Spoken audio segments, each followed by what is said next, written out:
Pearl Mutter. Good to see you.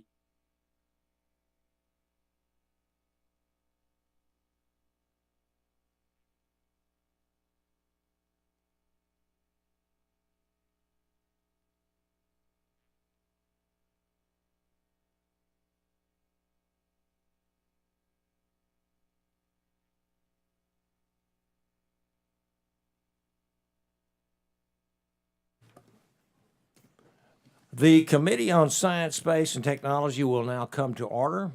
Without objection, the chair is authorized to declare recess at any time. Without objection, the chair is authorized to postpone further proceedings when a recorded vote is requested. And pursuant to notice, the committee meets to organize for the 119th Congress. And today, we will adopt committee rules for the 119th Congress and adopt the committee's authorization and oversight plan for the 119th Congress. I now recognize myself for an opening statement. Good morning and welcome to the first meeting of the House Committee on Science, Space, and Technology for the 119th Congress. I want to welcome back our ranking member, Congresswoman Zoe Lofgren, a longtime member of this committee, and I look forward to working with you on various issues that fall under our shared priorities. I also want to offer a special welcome to the members joining the SST committee for the first time, as well as those who are returning. You have joined a committee that is instrumental in paving the way for America's future accomplishments and ensuring that our security and success for decades to come are ensured. Please join me in giving them all a warm welcome. All right, thank you. Hey, Mayor. Our work on this committee will expand and strengthen the foundation that we've laid throughout the 21st century to ensure that we keep competitors in check and lead in the sectors of space, science, and technology. This committee was established in July of 1958 as a direct response to the Soviet Union's 1957 launch of Sputnik 1, the world's first satellite. During this era, we face a serious challenge to our global leadership, and folks, it is no different now. Once created, the committee ensured that the United States conquered the challenge posed by the Soviet Union while fostering innovation, making new discoveries, and strengthening our global competitiveness, and leading the world in science and technology. And while the committee's jurisdiction has grown, the competitors have changed. Our purpose is essentially the same nearly 70 years later. The SST Committee's legislative and oversight efforts of the 119th Congress will be focused on several key issues, including upholding our nation's tradition of leading humanity to new frontiers, especially in space and discovery, building groundbreaking advancements through strong public-private partnerships, getting America back in the business of leading the world in transformative advancements across all sectors, reducing regulatory burdens to continue enhancing American competitiveness and driving innovation, and ensuring our nation isn't tethered to earth by red tape. American industry needs to work at the speed of innovation, folks, not bureaucracy. By working together, I have no doubt that we can meet our goals and achieve much this Congress. We will consider legislation that strengthen U.S. competitiveness in the quantum information sciences, improve our nation's weather forecasting capabilities, and ensure that the agencies that we oversee are focused on their core duties, advancing science, keeping America safe, and finding common sense solutions. We will also advance legislation that supports the U.S. commercial space industry and keeps NASA on its mission to return Americans to the moon and establishes a pathway to Mars and beyond, Mr. Perlmutter. Lastly, our committee will protect taxpayer dollars through rigorous oversight of federal research agencies. Ladies and gentlemen, the spotlight is on us. The world has never paid as much attention to these issues under this committee's purview as it does right now.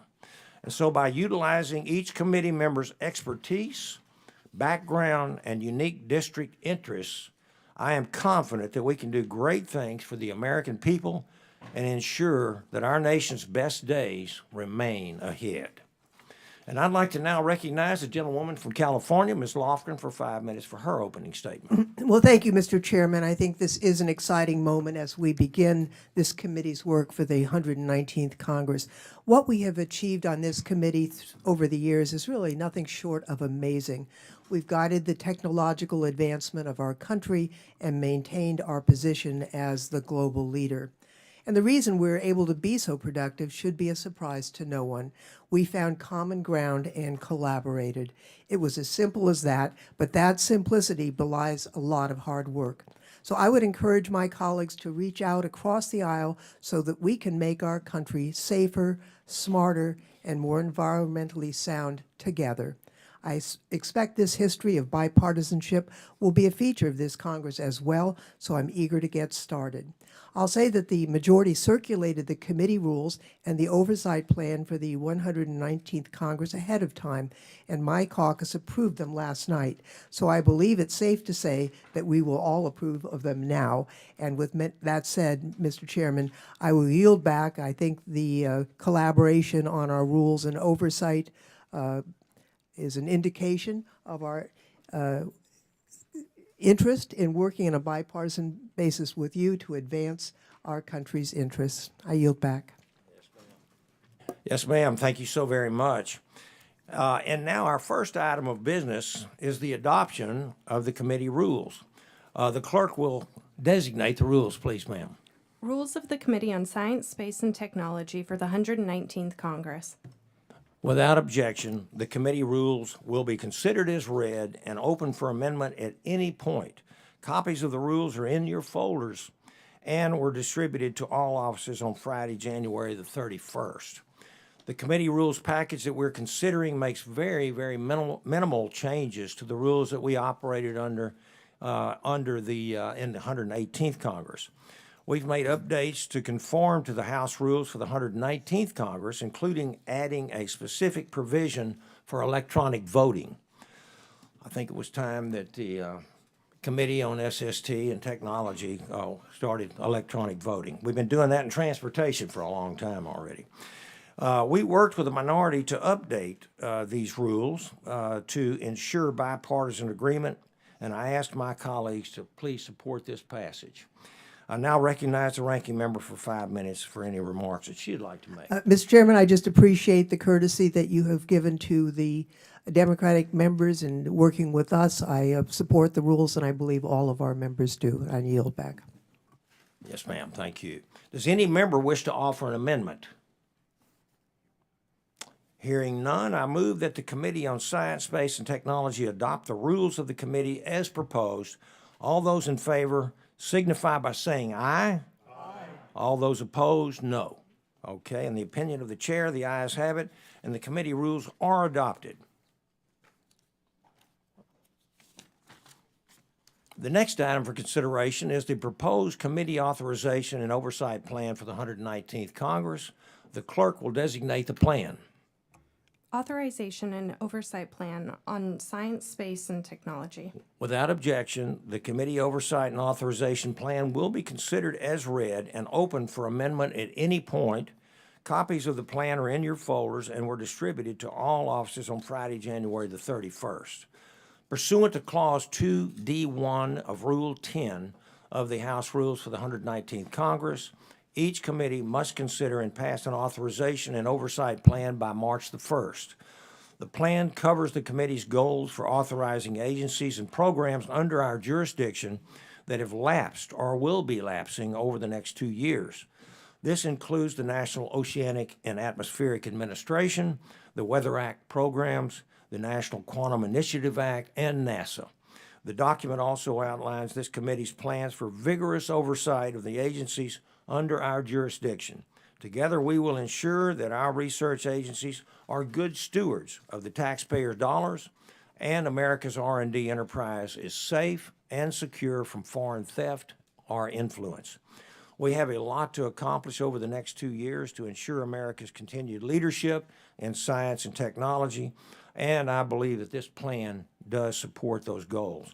So I ask my colleagues to please support that package So I now recognize the ranking member for 5 minutes for any remarks. Again, thank you, Mr. Chairman, and we appreciate the courtesy you have shown to the Democratic members of the committee, sharing your proposal, working with us.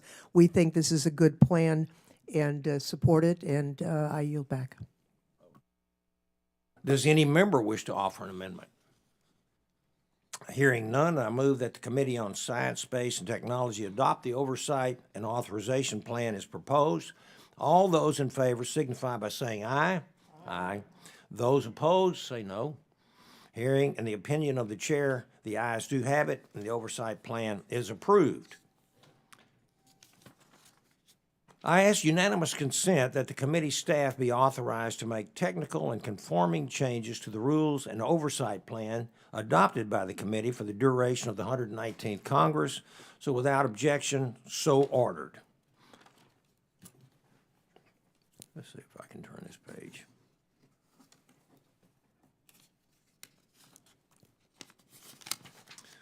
And before we finish today's meeting, I want to take a moment to introduce the Republican members of the committee and give the ranking member the opportunity to introduce her members as well. First up, we have 8 brand new Republican members who are joining us this Congress. North Carolina's David Rouser. Raise your hand, David. He's a classmate of mine. We came in 2014, someone I've worked with regularly over the last decade. As a former small business owner and 2-term state senator, he came to Congress with real-world and legislative experience that prepared him well to serve here in Congress in Washington. On SST, we'll serve on the Environment and Research and Technology subcommittees. I'm thrilled to have him on board, so welcome, Congressman Rouser. And from his military service in the Army to his service as a judge in Texas's Collin County, Judge Keith Self has dutifully served our nation. Representative Self, where is he? There he is right there. His district includes some of the nation's most prominent innovators and technology interests, including significant defense, telecom, space, and manufacturing sector companies. On SST, we'll serve on the Space and Aeronautics Subcommittee. We're glad you're on the team, Congressman Self. South Carolina's Sherry Biggs. Is she here? There she is. She's a doctor of nursing practice with 2 decades of experience working in the healthcare arena, not to mention that she's a lieutenant colonel in the Air National Guard. Representative Biggs' district includes nuclear and aerospace interests, which are very relevant to our committee. She'll be serving on both our Energy and Research and Technology subcommittees. So welcome to the team. We're thrilled to have you, Representative Biggs. Mike Herodopoulos, there he is down there. Spent 12 years in Florida State House and Senate before making the jump and demoted to Congress. Before that, Congressman Herodopoulos taught U.S. history and political science at colleges and universities in Florida. His district includes some fantastic space and aerospace assets, including the Kennedy Space Center and significant Space Force facilities. He will join this committee as chairman of the Space and Aeronautics Subcommittee, one very near and dear to my heart, given my past service in that very same role. So welcome, Representative Herodopoulos. Patrick Harrigan. Sorry about that. He has served our nation for years as an infantry officer. He's not hard to see because he's about 6'7", I think. And this in various roles, he was an infantry officer, including as a combat decorated Green Beret, both around our country and the world. His military service prepared him well for the next venture in firearms and manufacturing industry back in his home state of North Carolina. He graduated from West Point with a nuclear engineering degree. So, knowing his experiences, I'm incredibly confident that his ability to be successful here in Washington. Representative Harrigan will be serving on the Energy as well as the Investigations and Oversight subcommittees here on SST. Welcome, Congressman Harrigan. Glad he's here. Jeff Hurd. Is Jeff here today? Okay, all right. Well, Jeff will be joining us in Washington from Western Colorado. He's an attorney who cut his teeth in New York City's legal arena. That's a tough arena. He made it back to Colorado to work in various public-facing roles in both the business development space and with Colorado Mesa University. He'll be serving on Energy and Environment subcommittee. we welcome him to the team. Dr. Mike Kennedy, there he is down there. He's an attorney, a business owner, and a former Utah House and Senate member. He's on the Doc Caucus with me, and we're glad to have him. He's the father of just 8 kids whose state and district are home to some of fantastic assets in the space, aeronautics, and technology sectors. On SST, Dr. Kennedy will serve on the Research and Technology in Space and Aeronautics subcommittees. We're happy to have you with us, Representative Kennedy. Nick Begich from Alaska, see here? There he is right down here. He founded a software development company in Alaska before kicking off his public service career. From NOAA to space to weather research to energy and much more, this committee does a lot to support Alaska, and I know that he will do a great job here. He will serve on the Energy, Environment, and Investigations and Oversight subcommittees. Happy to have you here, Congressman Begich. Also, let me join in welcoming our new subcommittee chairman. My good friend and fellow Texan, Randy Weber, will be, I think he had to step out, did he not? Will chair our Energy Subcommittee with his extensive service on committee and breadth of knowledge on energy policy and issues. I have no doubt he'll continue to do a great job. Florida's very own Scott Franklin, Scott here this morning, there he is, will take the helm of our Environment Subcommittee as a naval aviator who flew from the decks of 13 different aircraft carriers and an experienced businessman. I'm very confident that Congressman Franklin's ability to lead this subcommittee and continue leading across Congress are going to be very satisfactory. Dr. Rich McCormick of Georgia will lead our Investigations and Oversight Subcommittee as a decorated veteran who flew helicopters in the Marine Corps and also as an emergency room physician, and I served with him on the Doctors Caucus. I know that Congressman McCormick has what it takes to chair this subcommittee as well. Welcome, Doc. Appreciate you. California's Jay Obernolte. Jay, there he is. He will chair our Research and Technology Subcommittee, a video game developer, a business owner by trade. Jay has already done tremendous work in this space by chairing the AI task force last Congress. I really look forward to his leadership and continuing to work with our Research and Technology Subcommittee. Thank you. Lastly, again, Mike Aridopoulos will chair our Subcommittee on Space and Aeronautics, and I've already introduced him. He'll do a great job running this subcommittee. So I'm also thrilled to have a host of returning starters back on the committee, and I want to give a special thank you to Representative Jim Baird. Raise your hand, Jim. There you go. Dan Webster, Chuck Fleischman. These are all experts in their fields. Darrell Issa, Max Miller. Is Max here today? There he is. Mike Collins and Vince Fong.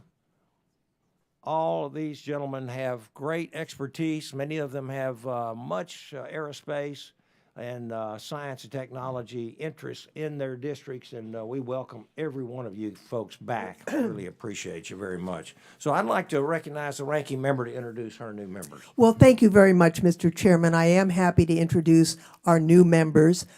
First, Suhas Subramaniam brings considerable experience from his time as a technology policy advisor to former President Barack Obama, where he worked on science committee-related issues such as cybersecurity, artificial intelligence, and government modernizations. He will serve on the Research and Technology Subcommittee. I'm also happy to have an MIT-trained engineer join this committee in Congresswoman Luz Rivas. Ms. Rivas is a passionate champion for STEM and climate change education, particularly engaging young women and girls in STEM, and I look forward to her bringing that same passion in our committee business as she did when she served in the California legislature. She will serve on the Investigation and Oversight Committee as well as the Research and Technology Committee. We're happy to have, and I know you know him well, Mayor Sylvester Turner is joining us in a continuation of a long career as a public servant. I am sure that Mayor Turner's experience managing the Hurricane Harvey disaster is going to lend much needed perspective to our work with the National Weather Service, and he will serve on the Energy Subcommittee. Sarah McBride from Delaware is a tireless advocate for renewable energy, making green technologies affordable and growing sustainable industries. She will serve on the Research and Technology Subcommittee. Laura Gillen comes to us from the New York's 4th District. She's has championed bringing innovation and improved STEM education and good-paying jobs back to Nassau County. Laura will serve on the Space Subcommittee. George Whitesides is joining the committee in what should feel like a homecoming for him. That's because George brings with him huge experience at NASA. He was chief of staff for NASA. He has a background in commercial space and aerospace, and we will be happy that he is serving on the Space Subcommittee because of his extensive background in that area. Laura Friedman is another mayor and former member of the California Assembly. She's widely regarded as a leader in the environmental movement, having scored many environmental legislative victories from her previous seat in the California State Assembly, and she will serve on the Energy Subcommittee. April McLean Delaney brings with her a distinguished career in the satellite communications industry. She's also served in the public sector as Deputy Assistant for Secretary for Communications at the Department of Commerce, and she will serve on the Research and Technology Subcommittee. We also have Josh Riley, who is a renowned public advocate, has spent his career taking on misconduct. His district is home to SUNY Binghamton, which is one of the top public research universities in the country, and he will serve on the Energy Subcommittee. I will not reintroduce our returning members, but I would note that we have selected our ranking members. Gabe Amo will be leading the as ranking on the Environment Subcommittee. Deborah Ross will be ranking on the Energy Subcommittee. Amelia Sykes will rank on the Investigations and Oversight Committee. Haley Stevens will return as ranking on Research and Technology. And finally, Ms. Valerie Fouchy will be our ranking member on the Space and Aeronautics Subcommittee. So I'm looking forward to a very productive committee agenda this year, Mr. Chairman, and I yield back. Yes, ma'am. Thank you. Lots of good folks that are going to help us here. And now, saving the best for last, I'd like to introduce Claudia Tenney, who is from the 24th District of New York. I'm so sorry that I passed over you. That was not by purpose, I can tell you that. So welcome, Ms. Tenney. We're glad to have you back. Okay, if there's no further discussion, this concludes the full committee organizational meeting. I want to thank every one of you for your attendance here. So with that, this committee is going to stand adjourned, and we will reconvene for our hearing in 5 minutes, if that's okay. So, thank you. Sounds good.